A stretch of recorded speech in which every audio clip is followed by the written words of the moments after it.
Broadcasting live from the Business Radio X studios in Phoenix, Arizona, it's time for Phoenix Business Radio, spotlighting the city's best businesses and the people who lead them. Welcome to Journey Radio. Our journey is a sequence of events that got us to where we are today. It's the good, the bad, the ugly. It's what we look back on to appreciate how far we've come and decide our next steps. Our journey is a testimony to others that anything is possible. Welcome to Journey Radio again. We have in front of us Isa, we have Elicia and Bill, and they're all here to have a conversation with us and tell us exactly how they got to where they are today, their journey. I'm going to start off with Isa right here. If you can introduce yourself and everyone can follow suit. Who you are, what your company is, and what it does to help our community. Thank you so much for the invite, and I love the opportunity to be here. My name is Isa Israel. I'm the CEO of U.S. Financial Alliance, LLC. We're a company based out of Mesa here in the Phoenix general area. And essentially, we are building ourselves out to be a one-stop shop for financial services for both consumers and for businesses. And I think our driving motivation is to do the right thing by the client and give the most ethical approach possible, which in our industry, integrity is very hard to come by, whether you're a massive bank or a small mom and pop. So I like to lead that as the forefront of our message. Lovely. Elicia. Yes. Hi, good morning. So my name is Elicia Nademin. I'm a psychologist for a hospital in town. Primarily, my population is a specialized group of folks who are in the elderly portion of our community, so I have a lot of knowledge around that subset. I also have a very small private practice, and part of why I'm here today is actually in representation of I'm a consultant for Rodan & Field Skincare, which has turned out to be a remarkably unique way to help people, a very unexpected gift. And so it's a part of giving back and helping people change both from the inside and the out. Hi, good morning. My name is Bill Whitmire. My company name is Whitmire Holdings, and we actually have a couple of different businesses. My number one business right now is a coffee business. It's an alternative form of coffee, and I'm also involved in the skincare business as well. Our goal as a company is to provide healthy products to the world. So we bring the treasures of the earth to the people of the world, is what we like to say.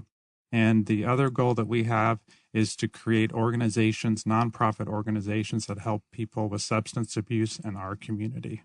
Great. You know, one thing I'm hearing in common is that you're all entrepreneurs, right? Yes, ma'am. And what made you say, you know what, I think I can do this on my own and do my own thing and actually help the community in the process?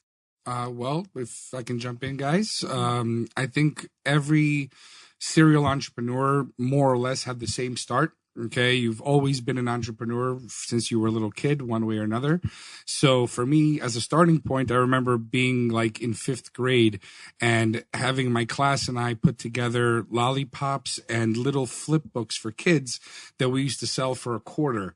You know, and we use that to raise money for our school and different programs and activities and stuff like that. So I think it's one of those things that you have in you as a child, and then you further cultivate it. And when you get into corporate America, you know, and you realize that that's being held back from you, it drives you further to want to extrapolate that and then bring across your impression of what corporate America could and should be like. That's great. And I often think about that, but we all don't have the tenacity to do it. But that's a leading purpose. Oh, yeah. It definitely requires a lot of tenacity, a lot of ambition. Mm-hmm. And you have to be ready and willing to get rejected 99% of the time so that 1% you actually make it through. You know, and that 1% could be something, you know, huge. You know, I can honestly and openly say I have definitely failed more than I've succeeded. And yet here I am today. Wow. That's amazing. What about you, Elicia? I love that. I feel like that's definitely a huge lesson that has been so on the forefront of being a business owner. Absolutely. It's like when you're getting rejection, you know you're putting yourself out there. I will say I'm a little different. I feel like in the sense that I've always done things the hard way and I've gone against the grain. So I never wanted to be an entrepreneur. I felt like I was just going to be salaried as a psychologist for whatever organization I was with. I liked it that way. My private practice I fell into, the skincare business I fell into, but what I've actually found in the skincare world I literally got into it just to save money on my own products and to take better care of myself, lead with integrity. I figure if I'm representing the product, I will be more disciplined in using it. That was really my lazy approach to starting. And then when I got into it, it turned out to completely change my life. And I've come to find the financial freedom. I can actually work my business in the Caribbean. I can work my business on a plane. I can work my business at the coffee shop. And it's given me the ability to not feel attached to that billable hour. And it's also given me a platform for reaching people on a global scale as opposed to just the person who's in my office. And that's probably been the biggest gift of all. But the discipline and the tenacity and the willingness to face rejection and just confrontation along the way has absolutely been a huge part of that. That's resulted in so much growth and self-development. Wow. And I'm hearing you when you say global, because we always have our little 5 close friends, right? Yeah. And then just to imagine, okay, I can touch the world of billions. Yeah. That right there is actually something that it just sends chills up and down your spine. Exactly. Yeah. So what's your purpose, Bill, or the reason why you became an owner, an entrepreneur? Sure. Well, having worked for corporate America, I worked in the banking business for a number of years. Being in a large organization like that, I kind of got entrepreneurial from time to time, and it didn't go over very well sometimes because I kind of had my own ideas on how things had to be done and didn't always work out. So I always kind of wanted to be the one running the show. I wanted to be the CEO of the bank. Then as my careers went on, I actually worked in the addiction recovery field for a number of years and became an executive. And I really got a taste of what it's like to run an organization. Right. And I thought, wow, I would really like to have something to call my own one day. And so with that in mind, several years later, I decided to take the leap, and I absolutely love it. I love having something to call my own and something that I feel like I can direct and help the community with. Right. I love that. And so today we're also talking strongly on finances, because if you're financially stable and you make the right decisions, then it really helps your business or help you as a person. And so how do you help people to become financially stable? I don't want to, come off the wrong way, but I don't know if I guess I could say I'm probably the most experienced in that room because that's literally all I deal with. Right. Bill actually was with me in my office yesterday while I was interviewing a client. And I think that's the best way I can give you the example. This was a gentleman that was a very educated man, had a great job, does sales and marketing for large newspaper companies, and, an otherwise very smart guy. Came to me because he was embarrassed to say that he was struggling financially. And, everybody goes through some trouble or turmoil in their life. It happens once, twice, and some people it happens all the time. But in his case, he was a very proud man, and, it was very hard for him to open up and actually tell me the truth. So it was my job, in a way, almost to be like his psychologist, kind of, for his finances. I had to ask those prying questions that a lot of people refuse to admit to themselves, the truth.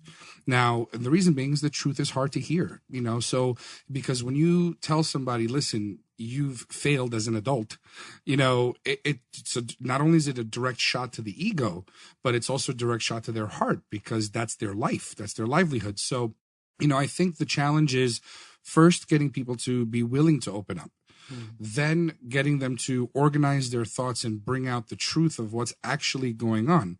And then once you've done that, then it's our role as finance people, whether it be me trying to get you a loan or me trying to get you out of debt or fix your credit, whatever it may be. The idea is if I target you for one specific service, I'm automatically doing you a disservice. Does that make sense? It makes sense. Because I'm essentially trying to force something to you. Now, as a true New Yorker, that's what's bred into us, Right. Even from my mom, as at an early age, my mom used to teach me, if you need to, you should be able to sell ice to an Eskimo for the price of a diamond and have him thank you for it. So I have that tenacity to do that. But the proper ethical thing in my mind to do for a client is to really sit back and listen, and that's what a lot of people fail to understand. I go to a lot of meetings where I network with other business owners, and every single one has the same thing in common. They're trying to sell me their service, push me their idea. whether I need it or not. And what I do is the opposite of that. I listen to the client. I interpret what it is that they're telling me. I try to read between the lines of what they don't feel comfortable telling me. And then based on that, we try to create a strategy to get them from point A to point B. Now in some clients' cases, it might be simple. It might be just one little tiny service of fixing up a few things on their credit and their job is done.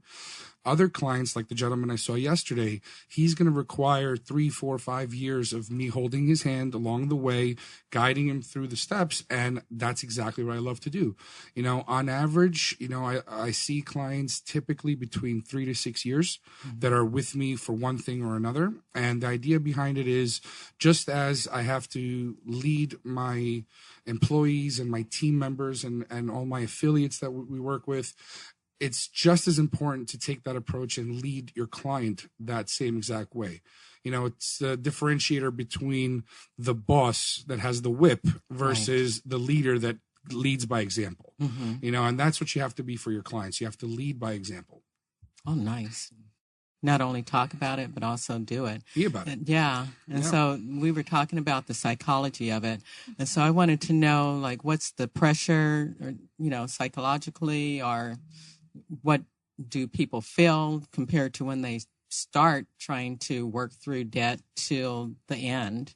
Absolutely. I think it's so multifactorial, right? So much of a person's attitude, beliefs, confidence around finances has a lot to do with how they grew up. So the parental attitudes, the people they grew up around, and it's so different. There's not like a 2 + 2 = 4. So for example, if somebody grew up with very little resources, maybe the family couldn't afford to give them the same luxuries that another family might be able to afford. Some of those folks will grow up and be very risk averse. So they won't want to spend money. They'll want to be very, very overly conservative, to the point that it's really, really restricting and impacting their lifestyle. Some people will, in those cases, by the way, it's not unusual to have hoarding and those sorts of behaviors develop because everything is so treasured, just sometimes to a bit of a problematic degree, I think. And then you also have that same group of people who might actually grow up and almost spend luxuriously when they have, because I didn't get to do this when I was young. And that can sometimes, again, at the extreme, result in irresponsibility. So I'm just going to spend sometimes even beyond my means. And so it can completely, direct the way and the approach that somebody takes in expending. And so much of that also boils down to the compatibility of who they surround themselves in their adult life. So their romantic partner, business partner, I don't think there's anything inherently right or wrong with any particular way somebody grows and develops, although right or wrong is different than, is it working for you? Is it responsible, right? In one case, we're talking about a moral compass. In another, we're talking about what serves your quality of life, what serves your family's quality of life. But that compatibility component is so important.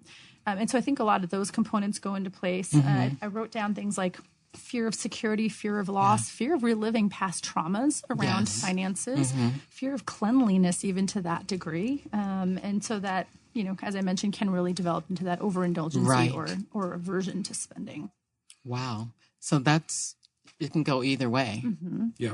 Yeah. And I think it can also go to the extreme of, you mentioned ethics around finances. It can influence someone's ethics around finances. If somebody absolutely wants to make sure they're never in dire straits, sometimes, and this is where that moral compass might come in, that can result in some really poor decisions that don't necessarily fall in line with integrity. And what happens then? We develop depression, we develop stress and anxiety. Sometimes they don't even realize that these feelings are potentially a byproduct of the choices they're making. One of the interventions that I offer to patients sometimes in my office is I say, imagine, and it's called an epitaph exercise. Imagine what you want people to say about you at your funeral. Imagine how you want to be remembered.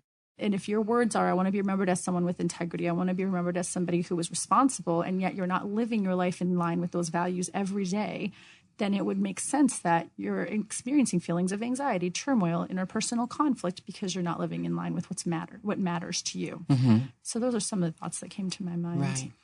So, Bill, would you say that you have to, when we're thinking about finances, figure out what's important to you when you're budgeting or when you're deciding to go into business or anything?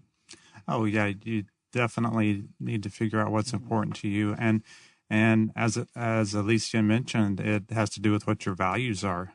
So if you can I know for me, I sat down before I started my business and made a list of what my core values are.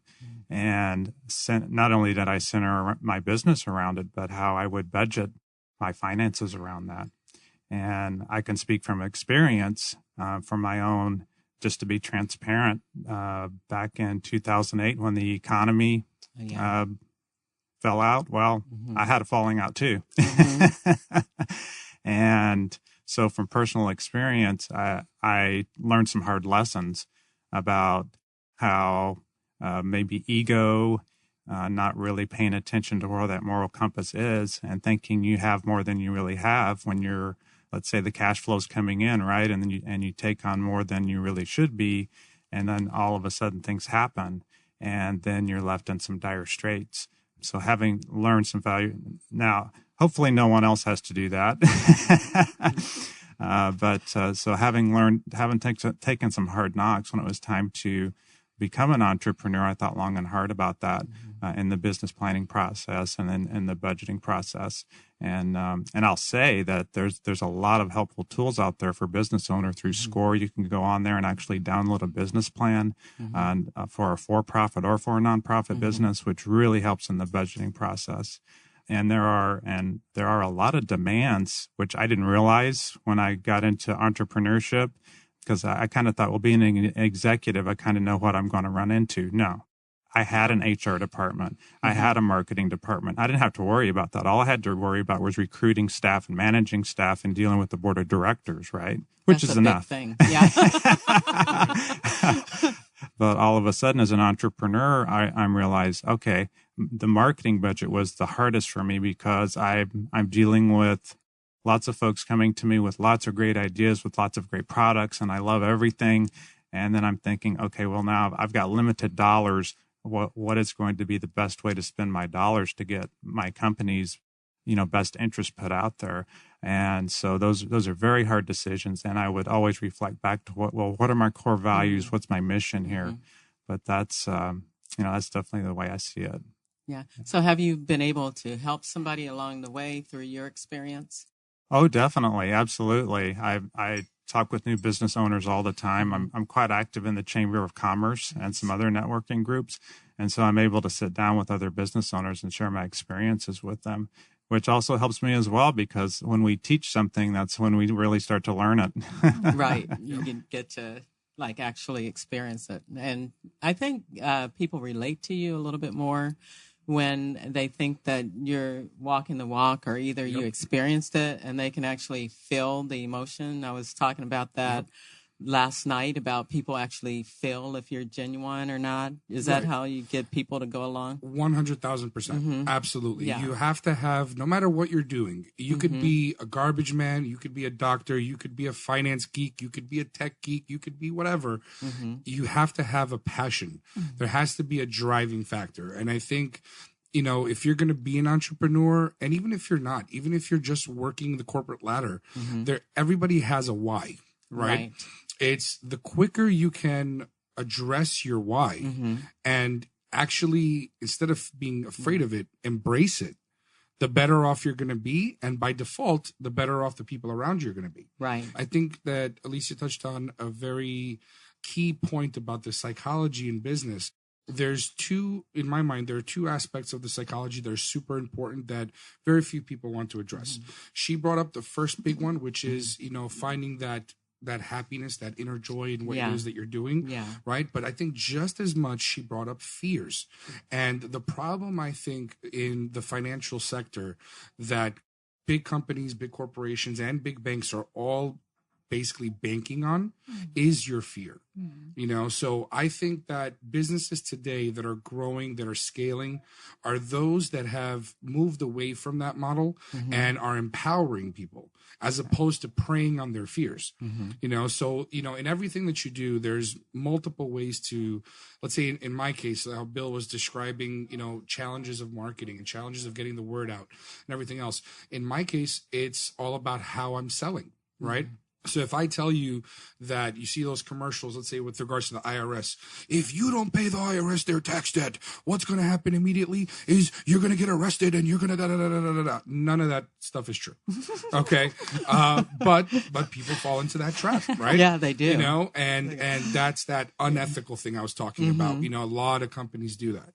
Whereas, if you tell people the truth about, rights that they have that they don't even know about, that people are too afraid to even ask, do I have the right to protect myself from a predatory lender, from a predatory bank? Do I have the right to protect? And the truth of the matter is, the answer to this is absolutely 100% yes, and people don't think about that, so understanding psychology, if you're going to be good at any type of sales, especially in finance, is critical. See, big banks, if you look at their corporate infrastructure, in their HR departments will always have at least one Elicia or a team of Elicias, okay? I would love to have a team of Elicias. I'm just saying. Hey. Yeah. And I would like to have this team right here, actually. Yeah, exactly. Hey, to come here every day. It's Now, all in my pocket. Elicia, let me ask you this. You ever been in a situation where you're in a group of other like-minded individuals like yourself, okay? And all of a sudden somebody comes up to the group and says, okay, well, you understand this part of psychology. You understand this part of psychology. You understand that part of psychology. How do I monetize it? Right? There's two ways you can answer that question. Well, you could say, all right, let's take the aggressive, fear-driven approach, or let's take the compassionate approach. Let's listen. Let's absorb, information. So I treat what I do very much how she would treat a patient. So when you come to me for financial questions, you're my patient, you're my client. I have to address your specific needs. If I try to cookie cutter it to you, it might work, let's say 1, 2 out of 10, but what about those other 8? Yeah. You have to look at it from, do I have a return on investment or not? And the best way to do that is to get your client to have a return on their investment. They're investing in you. And as such, if you're doing a good job, they get a great return. So, I think that's something that has to be, spreading like wildfire in our industry. And not that many people are doing it. You have some really, really great people that are doing it. Great examples are like Tony Robbins, Gary Vaynerchuk. These guys are doing it, living it. So for me, I think they're kind of, I haven't been lucky enough yet to actually meet these guys in person and, say that they're my mentors, let's say, but they definitely are great role models. They are. So I pulled out passion because if you have passion, you got your why. Okay. You can handle the finances, you can handle the business, you can handle anything. So how do you pull out, because all of you guys have customers, you have clients, you have patients, and the patients actually have to get, they have to progress. So how do you get them to say, you know what, I buy into this and I can see that this is going to help my future? How do you get them to come to the point where they have the passion or the desire to actually progress? Yeah, if I might actually, you said several things and I jotted down some notes because there's so much overlapping in our industries, which is so cool. Because as you're talking, I'm like, there's all these acronyms I've learned in my business, one being tiny, their interest, not yours. So when you're speaking of, I listen and I try to understand what is it that they need, what are they lacking in their life, and how can I help cultivate that for them or empower them in a way, providing them with whatever it would take in order to achieve that in their lives. So one thing I wrote down that I think goes along with how to find passion, in fact, so one of the things that I do on my Facebook business page, as well as sometimes on my personal, is I do almost weekly live readings or live, just like brief presentations, 2 minutes, 3 minutes, 10 minutes. I can be kind of verbose. Sometimes they're 10 minutes. But I do these readings because I always want to give something of value to my network. Whether you ever come to me as a client, my clients aren't on my network, but as a business partner, as friend, whoever you are in my life, I want you to feel like you walked away with something of value. And so a reading I did this morning actually talked about everybody has genius. So if you tell a fish to climb a tree, and that would be the way that you're assessing their brilliance, that fish is going to go the rest of its life thinking it's an idiot. But the fact is, fish don't climb trees. There's no way we could teach a fish to climb a tree. So it's looking for that person's strength. I have people in my network who, for example, don't feel they could relate necessarily to the skincare industry that I'm in if I present the business opportunity to them, because they say, oh, Lisa, you're so extroverted. You love strangers. You love traveling the world. You love going to charity events. That's just not me. I'm introverted. And I say there's room for every single personality in this business. You could work this from home behind a computer, or you could go out into the world and do it that way. It's a matter of figuring out your genius. What do you do better in this moment in history, better than anyone else in your life? I bet you there is something that we each do really, really well. Another thing that I wrote down You mentioned tenacity earlier, and tenacity is so critical. And another reading that I've done is about, and I don't know the exact statistic, but I think they say your team below you, your staff, or whoever you're trying to empower or inspire are going to duplicate about 30% of what you're doing. Right. So ask yourself, the amount that I'm doing, if someone did 30% of it, how well am I actually inspiring and modeling? And is what I'm doing going to get me to where I want to be? People want this magic pill. Well, but it didn't work. It didn't work, so I gave up on it 3 days later, 3 months later, 3 years later. But the reality is you're planting seeds. And I always say, too, if you're going to touch your business 2 hours a month, well, how often is someone going to keep going to that, coming to your storefront when your shingle is always up and it says closed? So those are kind of some of the notes that came up for me, actually. Yeah. And I remember I have a beauty salon in Tucson. Divinity Beauty Bar, but I've had these amazing people come through, but the one that comes to mind is Sandra. She was from Africa, and I remember, how do I get her to really reach her potential, make more money? And she says, and I said, what is your passion? What would you like to do? She says, well, I would like to go to Africa back home, but I don't have the money. And when I go, I need to bring gifts and I need to actually do all of these things. And I said, okay, but why don't you take a picture and you're going to put Africa right there on your station? Well, she's gone 3 times. I think when she got that passion, I was just so amazed. She went 3 times. I think when somebody saw that she was doing it, then they helped her do it. Yeah. And not only that, you were talking about the 30% that people see you do. So she also opened up her own salon. Now, I could be like, you hate to see people go, especially when they're helping out and you have that vibe in the shop. But then that was a testimony. You know what?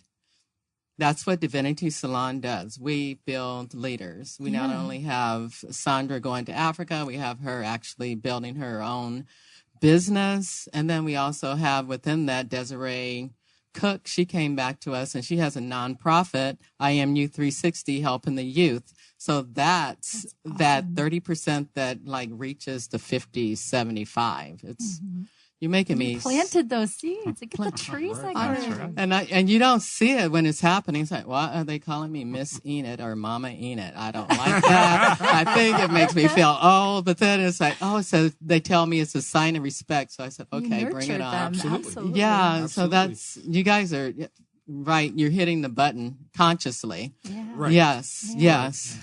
So for me, it's all of the above and adding value to people's lives. When I was a teacher, I taught high school and middle school.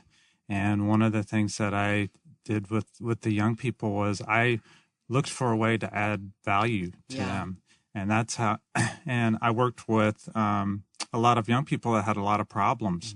And one of the key things that I had to do was gain their trust and gain their rapport. Same thing goes with business, right? And that's kind of where I learned how to do what I do in business when I was in the education field. But when I was able to gain the students' trust, then all of a sudden, hey, they're doing their homework. They're coming to school. And then I took the same skill set, if you will, and brought it into the business world. And when I listen to someone that wants to get in the business world or maybe listen to a business owner that's struggling, I can figure out if I'm really listening to them, I can kind of pinpoint where their pain is and offer a solution for that. I see myself as a solution-oriented person.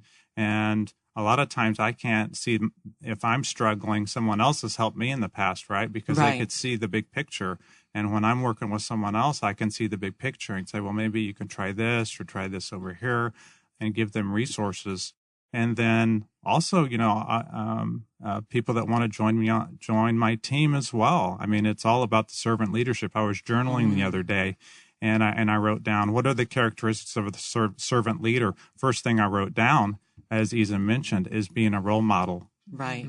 They do what you do. If you're in the office or out there making sales calls or whatever it is that you do at 7 a.m, 8 a.m, calling on other businesses, well, your people will do the same thing.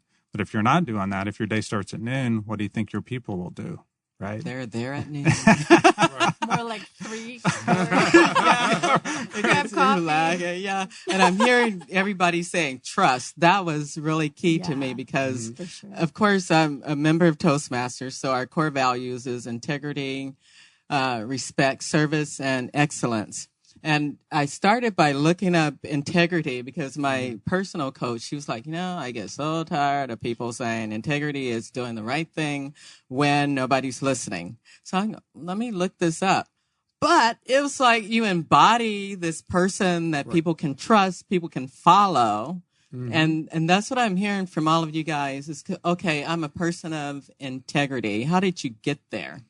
I think it comes a lot from trials in life. We've all gone through something in our lives, whether it be family, whether it be with our own health or a family member's health, whether it be, struggling in our youth and growing up a certain way.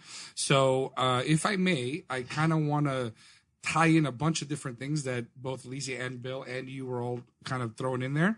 So I'm going to try to do this as a We're waiting. Like a domino effect. Yes. Okay. So a while back, Elicia just mentioned that a lot of how you grow up shapes who you're going to be. Right. Now, in my case, I grew up dirt poor. I mean, like dirt poor, sleeping on the floor, dirt poor. Wow.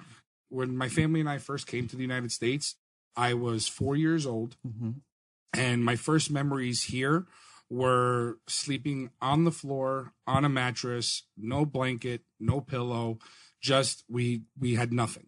And, we were fortunate in that we had a lot of people in the Jewish community in New York that helped us out. And in my upbringing, it was always about, no matter what you have, whether you have a penny in your hand or you have $1 in your hand or you have $1 million in your hand, make the most out of it, right? So, I looked at how my parents worked day and night, literally. I mean, it was crazy. Like, I remember my dad would work like 18 hours a day, when we first came here. He would do construction jobs during the day and work as a taxi driver by night, and just come home, sleep, take a shower, change clothes, and right back out the door, and I think that hardworking component was what was instilled in me from a very young age. Now, that builds on who you start to become as you get older, right? When you get into school and you start interacting with others, now those environments start to shape who you are, and it becomes very easy to lose yourself within that. Right. So for me personally, I was, the honor roll student always. By the time I was out of kindergarten, I spoke 3 languages. I was way advanced for my age. But even with all of that, we still had obstacles. We still had hurdles. From an educational standpoint, my scholastic achievements were phenomenal, but they could have been even more so had my parents had the resources like Elicia was mentioning, but in every aspect of your life, you have a choice, okay? You can either choose to allow something to define you or to use that same thing that could be defining you to fuel you, So I'm going to speak for myself. I don't want to speak for anyone else, but I personally have gone through tremendous amounts of adversity, both from physical ailments to injuries to problems with health in the family. I'm fortunate that I still have both of my parents, but both of my parents, even though they're young, very ill. My mom suffers from congestive heart failure. My dad has really bad diabetes, and those were products of their lifestyle choices. My mom, worked her tush off, as you could say, and so did my dad. And like my dad, if you think back, 30 years ago, this is before we had energy drinks, before we had Red Bull, before we had all that. The way he used to stay awake is he used to take a 2-liter Coca-Cola and use the sugar to keep himself awake while driving, right? And that eventually turned into diabetes, okay? But that said, for me personally, I think the defining moments that build your character, that build your integrity, are how you treated yourself and those around you when adversity hit, right? Yes. So I had to deal with that personally from a very young age. Growing up poor was one thing. When I was a teenager, I got into football. I did football for a long time. So that teaches you dedication, discipline, teamwork, right? But beyond that, I met with very big adversity very early on. Okay, I had some very traumatic injuries at age 16. I was already having my first 2 surgeries, and that just led to another series of injuries after that. But along the way, that reels in your character, right? Because I was told at age 17 by every doctor I saw, I would never play football again. I would never do any sport again. I wouldn't be able to move my arms, and sure enough, I used that as fuel. By my bed, 6 months, 7 months of recovery. I had every medical book, I could think of. And I used that to fuel it. So I apply that same aggressive tenacity to everything that I do. And I think that's that passion that Elicia was talking about, that people see. If they take 30%, right, you better be at 300% because they have to get it to 100. Right. And you can't lead that example unless you're there. You know? Right. And that's my motto. If Messina doesn't sit down, neither do you. And they're going like, oh my God, I cannot do all that. But you're right. That's what makes you a great leader, right? Yeah. You know what I mean? Because people see you doing it. And then all of a sudden they're like, if she could do it, I could do it. Right. It's like, the leader's in here and she's sweeping the hair off the floor.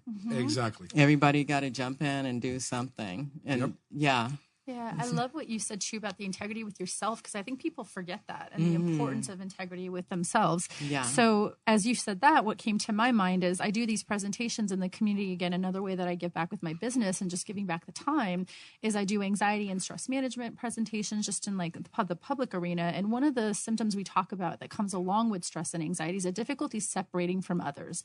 And a lot of people assume physical separation. Oh, that means the person doesn't want to leave the house. But I'm also talking about emotional and cognitive separation. In other words, who are you living your life for? Is it someone else's approval? Because does somebody else know what keeps you up at night? Does somebody else know what truly all the different components of your life? And if not, then why are you allowing their opinions, preferences, etc., rule your decisions? That doesn't mean don't take in the input, but trust yourself enough to make the best decision for you, considering safety, considering responsibility, considering, again, that moral compass and how much that leads to stress. And then also with stress, integrity with self, you mentioned sickness. A couple of years ago, my entire life was psychology. And I love being a psychologist. Don't get me wrong. I absolutely love it. It's the most rewarding career I could ever pick for myself. But I was working full-time for a hospital. I had it was supposed to be a part-time private practice, but it was a lot. It was probably over 20, 25 additional hours a week. I was volunteering in psychology. I was also working with nonprofits. I was teaching in the community. I look back, I'm like, how did I do all that? And then I got sick, and I thought I was sick because I was just burnt out. I thought I was just overwhelmed and stressed. But the reality is I was actually physically sick to the point where, and it was it was heavy metals poisoning, which is very weird to catch. I was fatigued. I was having memory issues. I'm like, what is wrong with me? And what that is it's kind of a slow death had I not caught it. And I remember at one pivotal point thinking, is this how I die? Is this how I die? Working my life away. Yes, I love what I do, but if you're going to do it 80 hours a week and everything about my life is that, where's the fun and where's the diversification? I don't want life to feel like an obligation. And so my business has brought in that fun and that silliness and the traveling and the charity and the living my life on my terms and not feeling attached to that billable hour. And those golden handcuffs went away because now I get to be a psychologist in normal full-time hours. And I still get to do some of my nonprofit work and I still teach, but it's now again on my terms and I'm enjoying it. And I feel like I have all of that diversification that came with it. And so that now I feel like I'm living with integrity with myself because I get to do everything better because I feel more energized. Right. Because I do finance by day. So I'm like, but then it's the relief because I'm thinking that's what you get when you're doing the beauty products. Is I go in the shop, the women are talking trash or they're just having a good time. You might be sweeping up, but it's a lot of fun. You bring in a little food in the mix and it's like, some music and cartoons for the babies. It's a lot of fun. And that's my stress relief. Exactly. This right here is a stress relief. This is a lot of fun. And last night was photography. I was going, oh my God, that's my new passion. That was a lot of fun. So it's like bringing in the diversity. Absolutely. And I think you train on diversity also, right? I absolutely do. Well, and it would be so easy for us to not have gone into this industry if we feared, how is someone in my professional arena going to see this? Because I struggled with that at first. And that's why I say I've grown so much. My skincare business has taught me more about how to do life than I think I learned anywhere else in my life. And I'm a board certified psychologist. Like that's about as high as you can go. And I was like, life's perfect. I don't need anything more. And I had no idea yet what I was missing because that was the only lens that I had. Wow. Yeah. That fun. Yes. Talking about adversity, that's what led me to do what I'm doing now. Yeah. And on a lot of different levels. For me, I've had struggles with some of my health through the years. There was people that were put into my life that encouraged me to keep going. When I was an executive, one of the things I really struggled with was leadership, because you find yourself in a position where people are coming to you for guidance, and your phone is ringing all the time. You're getting email messages at 2 a.m, 3 a.m. regarding a crisis because it's behavioral health. Of course, there's going to be a crisis, right? And it's up to you to make very hard decisions. I ended up getting burnt out and had to leave that profession, which I loved. Yeah. And I didn't think I would get back to it. And over the years, I had people put in my life that encouraged me to start taking chances, start taking risks, and start trying some things. And that's what got me to really get motivated to try and start my dream, which was to start my own business. So start going after starting a nonprofit, to go to Toastmasters, as you mentioned, to start working on my leadership skills, because I knew in some areas I was lacking and I needed to beef up those skills and communication skills to become successful. Part of being successful is owning your strengths and your weaknesses and finding ways to beef up those weaknesses so you can be a very well-rounded person, and being transparent with those weaknesses. So, yeah, when you're transparent, do you find that you get the help? It's like when you open yourself up, people come, you get right. Yeah.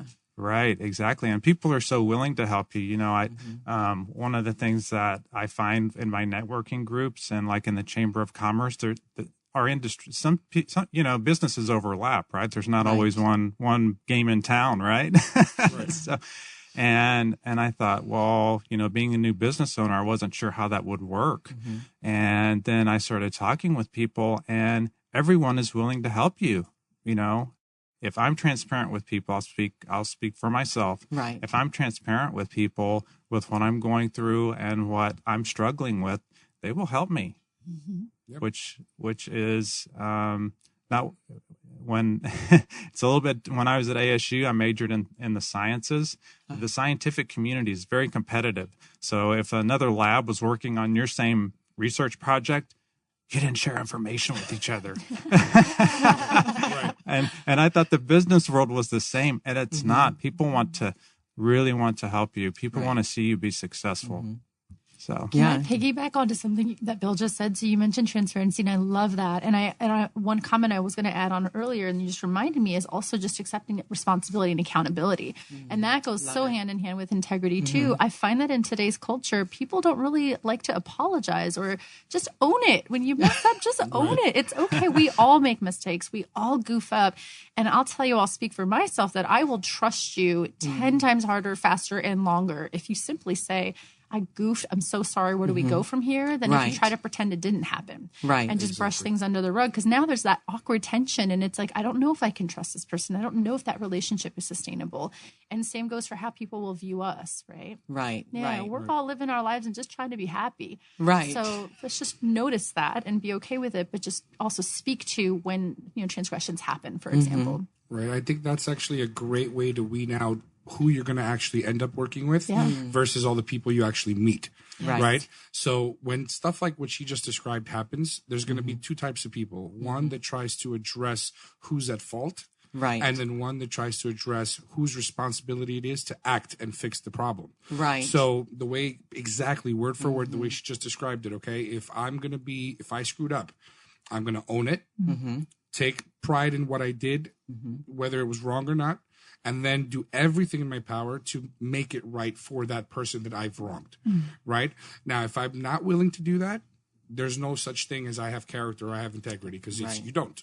You don't, because now you're just looking out for you, But if you're going to have people like Bill and I have had the fortune of working together for a while now, for the last couple months, and he, by default, I think, is such a sweet man and such a nice person, you want to pour yourself into him. You know what I mean? Like you want to be there for him and everything, because that's just how he is. He draws that out of you. Where you have other people, not so much. Yeah. Me and my daughter, we have that bad juju,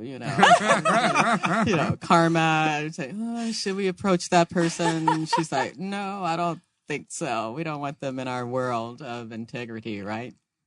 And so that's how it is. You don't want to do business with them, and that'll cut them off quick. Oh, yeah.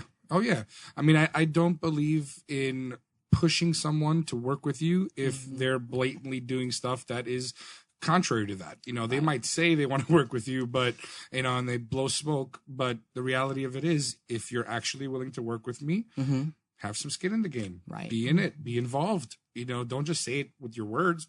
Act on it. Yeah. And it's kind of comical how that, even though we might want it because it might look beautiful, for some reason those people are cut out of our lives because you just can't get to that meeting, or you can't get to that, signing that contract or something. Do you guys experience that? And you wonder, why it's so much of an effort? I do, definitely. And it's almost like there's a roadblock, and it's just not happening. And the other thing that sometimes happens is, like, sometimes things don't get followed up on, for example. Right.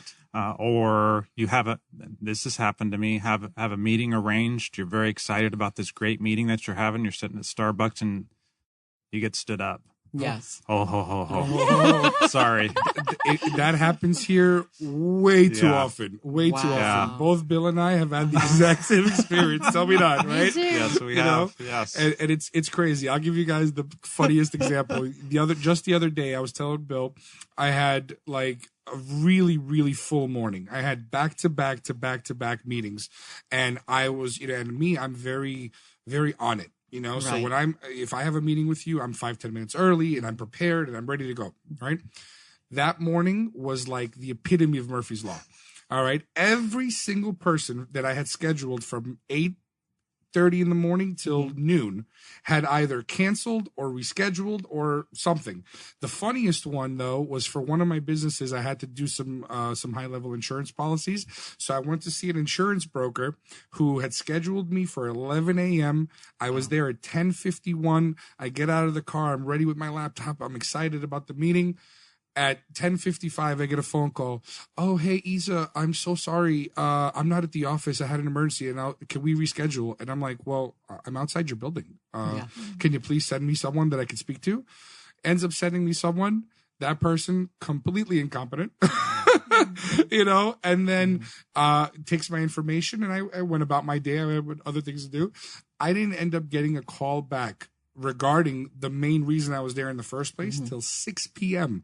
that same day. And I'm like, you got to be kidding me. How do you expect to have me as your client? You know what I mean? I'm actually impressed you got it the same day. Right?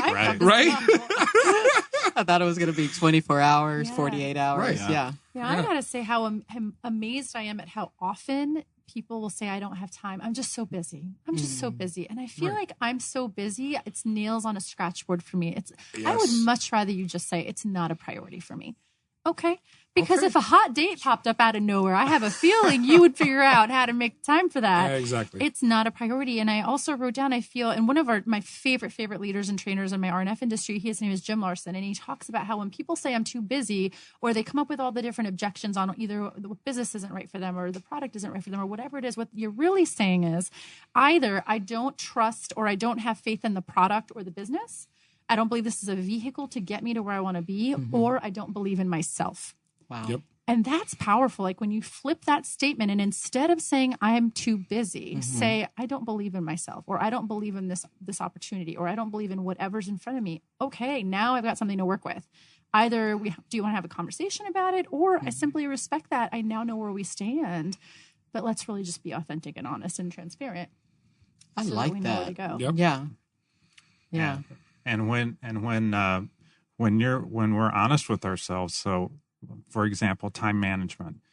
When I sit down with my calendar, so one of my business mentors, here's what she says as far as time management. So I sit down every week, sometimes multiple times during my week, and I write out my whole schedule. And so I write in things like sales calls. That's the hardest thing for me to do is make sales calls. And then I'll write in weekly budget, business budget. There's also a time to sit down with my wife to go over the personal budget, right? So I do all these things. Nice. So, but my business mentor says, and now you're accountable to do those things. So from 8 to 10 on Monday mornings, I'm making my sales calls. If I'm not making those sales calls, why didn't I do it? I set aside the time. Why didn't I do it? What's stopping me? Mm-hmm. Maybe it's fear. Then I've got something to take a look at, right? But it's those intentions. So we do have the time. Is just being intentional with our time and how to manage it. I love that. Yeah, intentional. I think that's one thing I'm hearing around here is that you guys are all intentional. Mm-hmm. Yep. Does that help you to get to where you are right now to be successful? I think so. I mean, I think we all have that thing in common where we're driven, but we're also continuously reflecting and self-aware. I love that. Bill touched on how he does it, right? Yeah. I personally do it a little different, but it's the same foundational basis, right? So if you are actively trying to improve yourself, you're always going to get better. There's no way that you can be trying to improve yourself and then go in reverse. Right. A few months back, I downloaded the Rosetta Stone program because I wanted to add Spanish as my 6th language, right? I started it the first few weeks. I was making time for it and everything else. And then things got busy at work. I put it to the side. Haven't forgotten that it's there. I paid for it already. Believe me, I'm going to use it. But the truth of the matter is other things came up that were more important. So like Bill was just describing, it's super critical to address what's important in the now. Okay. And then what's important for the next week, the next month, the next year. You have to have clear, distinct goals. You can say, I want to be a billionaire next year.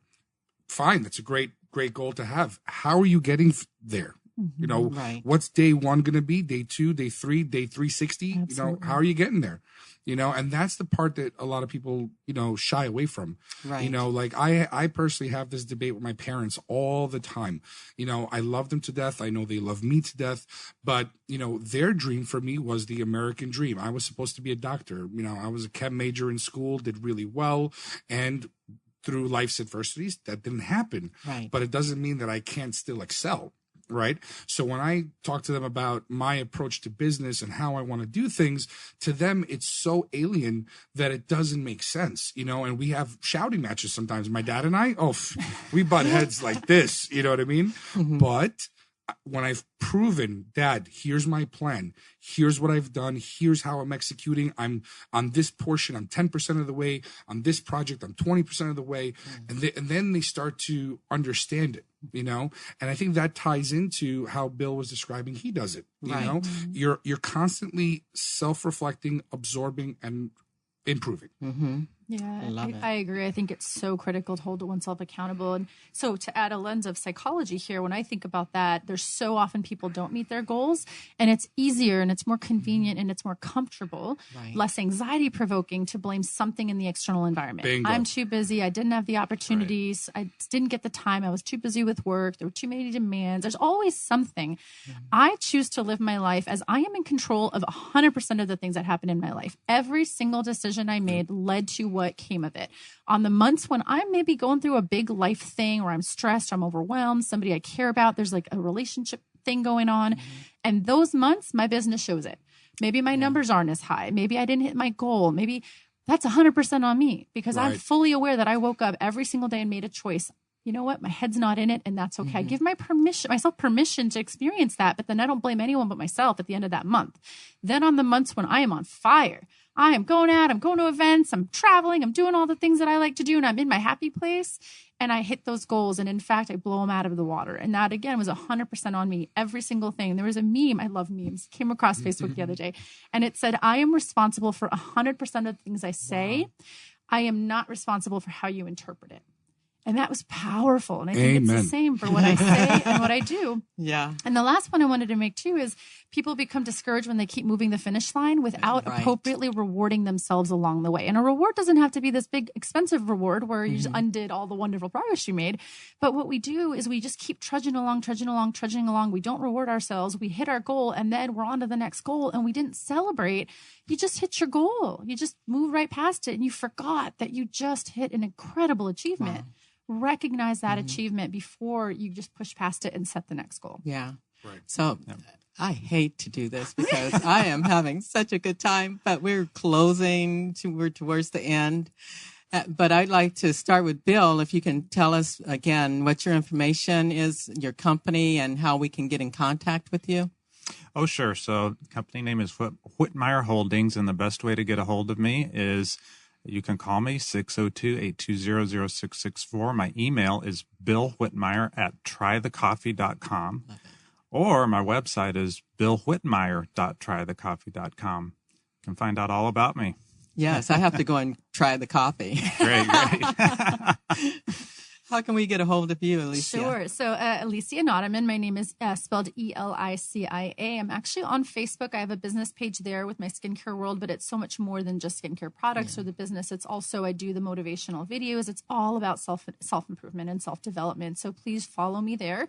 I will go live. You'll get notifications when I go live. And that is the number 4 a new you. So 4ANEWYOU. You can certainly also send me an email, and that's ELICIAN as in Nancy @gmail.com. And I believe you'll have all of that information. And then finally, I have a website that folks can go and peruse. They can take my skincare quiz if interested.